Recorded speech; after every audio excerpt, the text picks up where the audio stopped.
my fellow bookish witches. Welcome to Witchy Reads, a place where we talk about books and other bookish things. Some of the most iconic characters in literature are monsters. From the boogeyman who lurks in the shadows, waiting to pop out and terrify readers at the most opportune moment, to the vampire who waits in darkness for a chance to feed. Creature features are one of my favorite horror subgenres. I love the visuals, what motivates the monster, and the pattern, if there is any, to their attacks. The basic characteristics of a monster are similar from creature to creature, with only slight variations given in order to make them distinct in their narratives. We have the physical aspects, from the massive, lithe, or diminutive. The physical appearance needs to do more than just be effective. It also has to make sense in the setting established for the creature. The point is not to have your monster be decorative. If it has wings, we need to see it fly. If it has claws, we better see it use them. Monsters are the reflections of people's deepest rooted fears, and that needs to be showcased. Next, we have a monster's psychological traits. This can manifest as something emotional or symbolic, with many thinking that the true monsters are those that make a home out of our mind, playing into a character's phobias until they suffer a mental break. We also have monsters that don't even need to interact with characters to make their presence known. The fear is built around the idea of the monster until it takes on a will of its own, amplifying the fear of the characters and the readers along with them. Who or what does the creature target? This is basically what triggers the monster. It could be the sight or smell of blood, sensing another's growing despair, or seeking its revenge to right a perceived wrong. Knowing the monster's motivations is a key part in recognizing certain behaviors and gives an air of understanding for readers. Lastly, it's important for the monster to have a weakness. Monsters shouldn't be treated like Mary Sues, so you need to give characters a means to defeat them or at least slow them down. Providing rules and limits makes the monster more believable, though it is possible to go the opposite route and provide no weaknesses as a way to amplify the horror. But I find those monsters aren't as fun. This is the basic formula for monster creation, and when all the elements blend together seamlessly, it makes for a great creature feature horror story. We're told from childhood, be not afraid, but fear is natural. It's the most natural thing in the world, next to pain. A Mask of Flies by Matthew Lyons does a masterful job of setting up a truly terrifying monster from the very first page, even if readers don't fully know it yet. The first time we meet the monster, we only see its glowing eyes in the darkness as a young girl and her mother flee a cabin in the woods in the middle of the night. The resulting car accident that is implied to have been caused by the monster leaves the mother unalived and the child on her own. Luckily, she is found on the side of the road by friendly strangers. We jump years ahead as we begin to follow the character of Anne Healer, that same young girl, now an adult woman, badass, and career criminal. We join her just as a recent bank heist has gone horribly wrong. Someone messed up, and now a good number of her accomplices have been unalived. Anne is the only one of her team that managed to get out of the bank uninjured with a bag of money. She manages to find her friend and fellow bank robber, Jessup, but he's been shot in the process of being arrested by two cops. Without thinking things through, she kneecaps the older cop and kidnaps the younger cop, named Dutch, shoving him into the trunk of Jessup's car. She also manages to get a fatally injured Jessup in the back seat of his car and gets them the hell out of there. But they can't run forever. The cops are looking for them, as are the surviving members of their team, who are really only after one thing: the money. More pressingly, Jessup needs immediate medical attention. This is when Jessup suggests the old cabin in the woods that Anne inherited from her mother. There's just one problem. Anne hasn't returned to the cabin in 20 years, not since that fateful night when she saw the glowing eyes in the dark and witnessed her mother's death. She has no plans on changing that arrangement anytime soon. But with everything in crisis mode, Anne realizes they have no choice. That's how her, Jessup and Dutch end up at the dark abandoned cabin in the woods, the perfect setting for an unknown monster to make its appearance. The cabin appears quiet and empty, except for a dust-covered envelope that holds a letter for Anne. It is from someone claiming to be her aunt and tells her to leave the cabin and to not return. Anne ignores the letter, partly because she doesn't have an aunt. The other side of her just doesn't want to face the reality of what her past might bring up. She quickly gets Jessup set up comfortably in one room and Dutch handcuffed to a bedpost in the other. One of the things this book does well is make us care for characters that are arguably not good people. We quickly learn that Anne and Jessup are hardened, violent criminals that we probably shouldn't be rooting for. But damn, is the character of Anne charming, even if she doesn't mean to be. The first night at the cabin seems to go by without incident until Anne wakes up on the couch the next morning and looks across the cabin into the open room where Dutch is sitting stock still on the edge of the bed. He explains to Anne that something has been scratching at the cabin door all night. She says it must have been an animal. They are in the middle of the Colorado woods after all. She is obviously shaken by this news. Even though Jessup isn't fully healed, Anne decides it's time for them to leave the cabin. Unfortunately, before they can, a voice in the woods calls to Jessup. It convinces him to leave the cabin without waking Anne or Dutch. The second morning, Anne wakes to find Jessup missing and immediately begins to search for him along with Dutch, who she reluctantly accepts help from. It doesn't take long for them to locate Jessup's body, gruesomely strung up like a scarecrow on a fence. Anne and Dutch take the time to bury his body before heading back to the cabin, vowing to officially leave first thing the next morning. But before they can go to sleep for the night, there is a knock at the cabin door. Anne looks out the window to find Jessup on the porch. Only,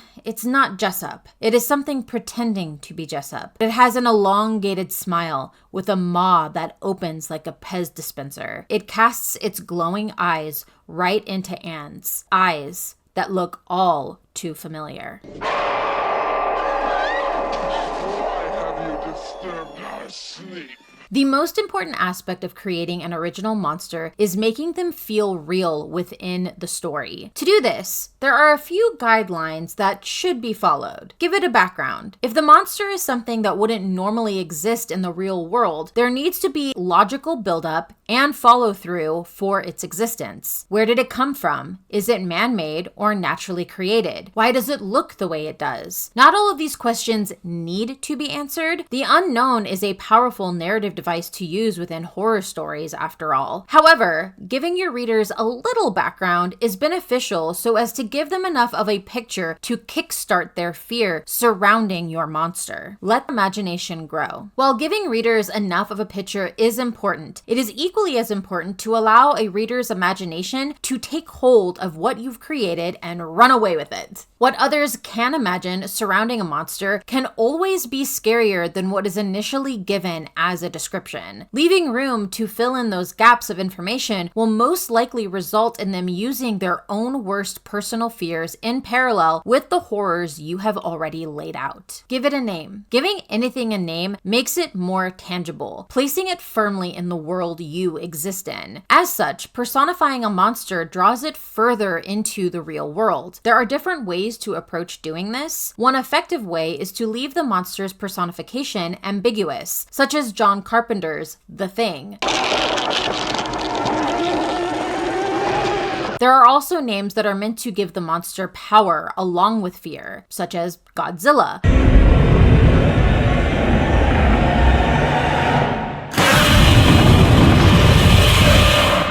Or sometimes it is a name within mythology that exists to stoke fear, such as vampires, werewolves, shapeshifters. Make it hard to dispatch. Monsters that are consistently difficult to defeat are able to create great moments of tension, leaving readers anticipating more as the story progresses. There are two ways this can be portrayed. Either the monster is relentless and physically powerful, requiring the protagonist to exceed that physical prowess in order to fight and, more importantly, importantly, defeat the monster. Another option is that the monster has an initially unknown weakness that can be revealed as a trick or secret later on in the story. The harder a monster is to unalive, the scarier it is likely to be. It makes the monster more real, visceral, and sinister. There were teeth and claws and tumors and eyes. Too many eyes. Anne does not hesitate. She opens the door of the cabin and begins shooting at the monster wearing Jessup's skin. Anne then quickly learns that she is no match for the monster and is only saved by the interception of Dutch. Together, they manage to set the monster on fire, giving them enough time to get to the car and get the hell out of there. They decide to head to Anne's apartment because she needs to grab some things, including her pet cat. This turns out to be a bad idea when they are immediately arrested by local cops. They are taken to a small town police station where they are separated. Anne is put into a holding cell while Dutch is interrogated and tries to explain what is happening. Of course, he sounds insane. They believe him to be a co-conspirator to the initial bank robbery. It is this moment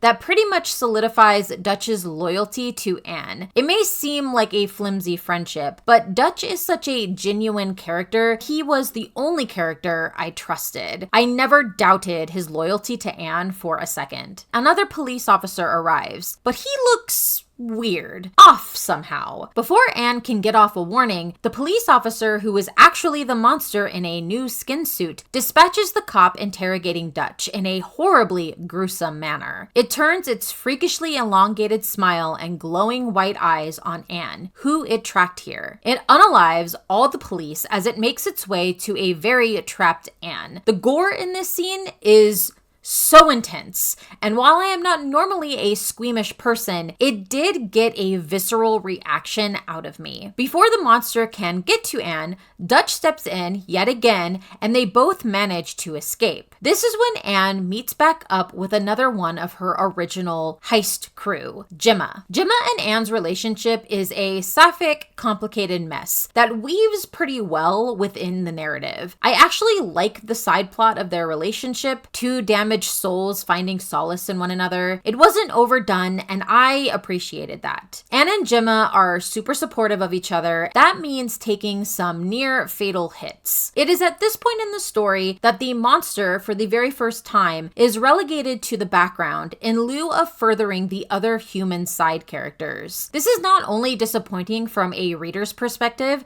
because it can absolutely allow the fear of the monster to ebb and dissipate, but it can also slow down the narrative. After bandaging up broken bones, ripped skin, and contending with large amounts of blood loss, Anne, Gemma, and Dutch meet up at a restaurant with the remaining characters that were part of the original bank heist. We learn that they in fact were traitors. That's why the heist went sideways. They are only after the money from the heist that Anne still has managed to keep with her. What I like about this scene is we get to see more of how Anne operates when put in a sticky situation. Namely, her losing control of her emotions when she shoots the traitor point blank in his face. She is not a good person, but I would be lying if I didn't say that moment was a bit satisfying. The resulting shootout is incredibly written and another extremely viscerally gruesome moment in the story. The aftermath sees Anne, Gemma, and Dutch kidnapped by members of a religious cult headed by a man who appears to not only know who Anne is, but can also fill in the gaps missing from her past. Mainly, Anne wants the question answered of why her mother and her were on the run when her mother died. All three have been taken to a remote settlement in the mountains, where these zealots worship a sealed portal down in a mineshaft below the town. The cult leader believes Anne is the key to reopening the portal, since she had been a part of the ritual that originally sealed it when she was a child. This, we find out, is what Anne's mother was running from. This ritual saw a creature come through the portal before it could be sealed. The very same shapeshifter that has been after Anne since she was a child. The cult leader believes he has control over this monster because when not chasing down Anne, it takes on the appearance of the cult leader's wife. The same wife who was unalived during that first ritual at the portal. From here on out, the story shifts its focus onto the cult and what their overall goal is, which doesn't make any logical sense. The monster is relegated to the background only to be brought forward when the cult leader needs a violent guard dog. This is such a disappointing development in how the monster is utilized, and in a way diminishes all the prior scenes with the monster, stripping it of the fear we initially had for it. The monster is primarily used to keep the other cult members in check, because it appears that the group is starting to fall apart at the seams. The cult leader claims this is due to a lack of faith of its members, versus him being just batshit crazy. This man is the worst. I'm sad that the book missed out on an opportunity to do the man was the real monster all along trope, which wouldn't have been fully satisfying, but it would have been better than what we ultimately got. The story opts for mediocrity, which is a shame. Thankfully, our woman main character is not an idiot and smells his bullshit immediately. The first chance she gets, plans her escape. An escape which involves ripping open her stitches from her wounds to trigger the monster's animal emotions to take over and attack. This obviously works because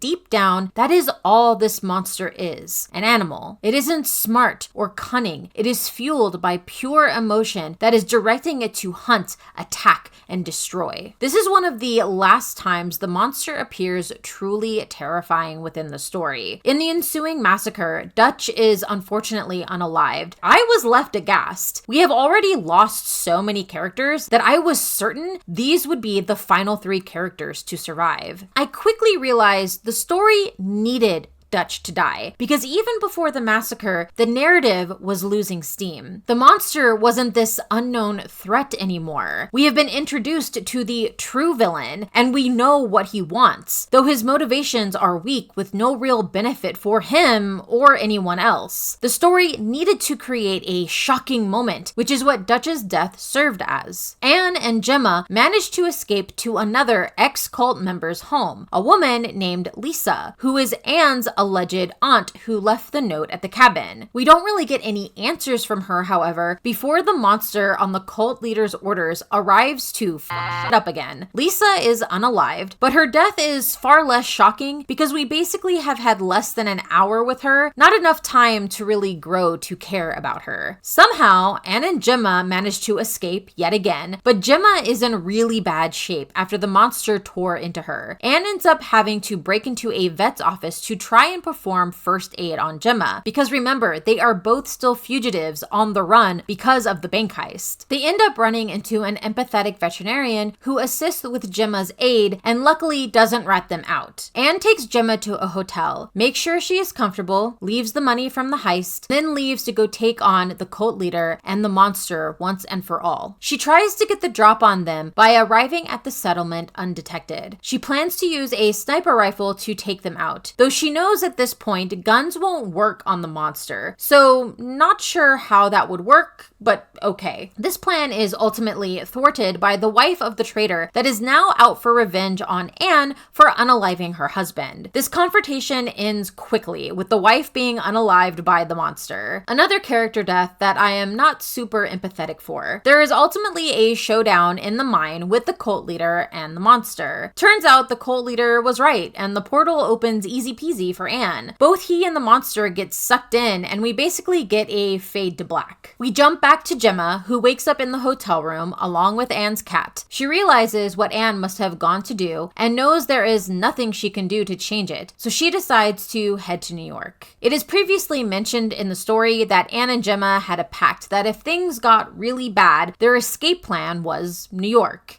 Weird choice, but that's a minor nitpick. There is a time jump that I assume is months into the future. We see Gemma living a good life tending bar in New York. That's when a figure appears at her bar. It's Anne. She survived and has come so that she and Gemma can skip off into the sunset.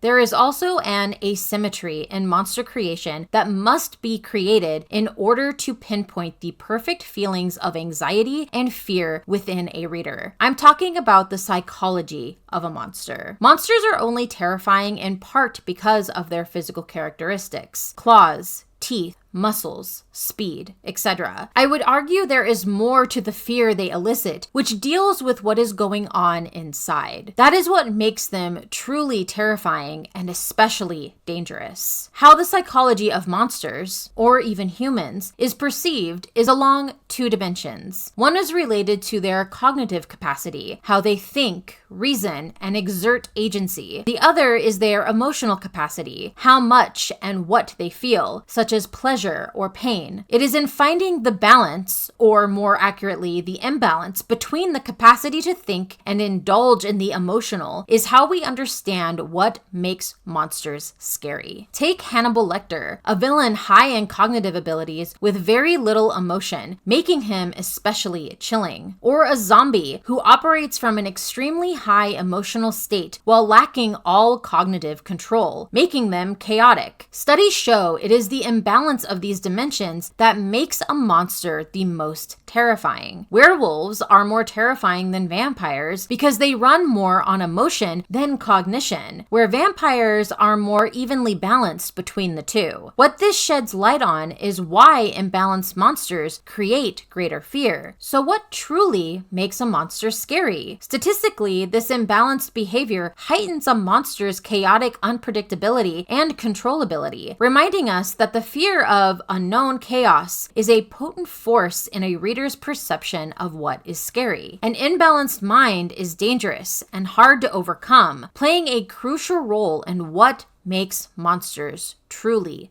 terrifying.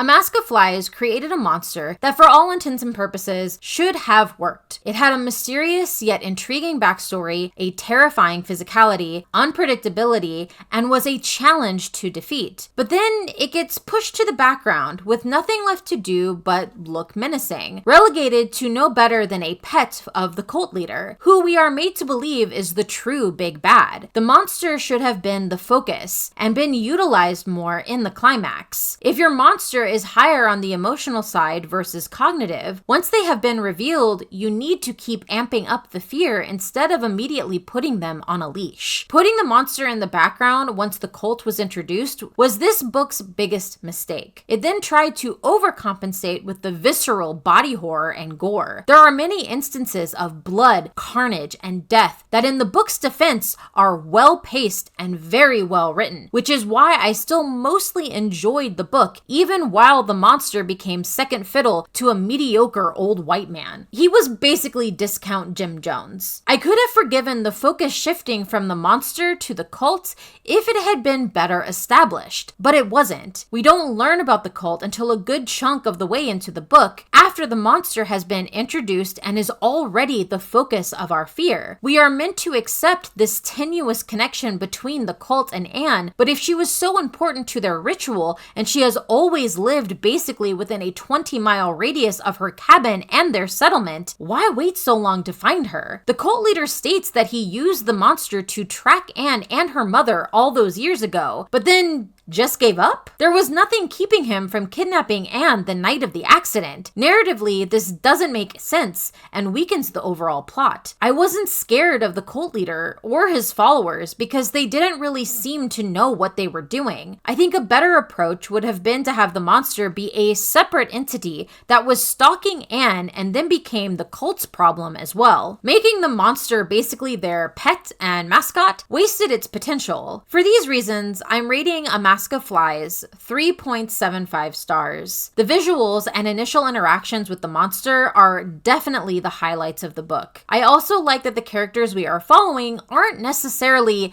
good people. Anne, Jessup, and Gemma, for all their positive traits, are in fact violent criminals who don't really care about people outside of their group. Dutch is arguably the only good person, and he is unalived for it. If you enjoy well-written body horror and gore, then you might enjoy this, at least for the first 65% or so. This second horror read of the spooky season was a much better experience than the first. Despite its flaws, I did have a good time for a good part of this book. I'm not super squeamish, but damn, this book pushed my ability to handle that, and I weirdly liked that it did. I'm curious what literary horror monster is your favorite. Creature features is one of my favorite subgenres of horror films. It would be fun to find similar books to add to my TBR. Hopefully, one's more interested in focusing on the monster. So if you have any suggestions, please let me know down in the comments below. If you enjoy my videos and would like to support my channel, the best way to do that right now is to like this video, subscribe to my channel, and share any videos that you particularly like. It really is a huge help, and I greatly appreciate it. Until our next chapter together, merry part and blessed be.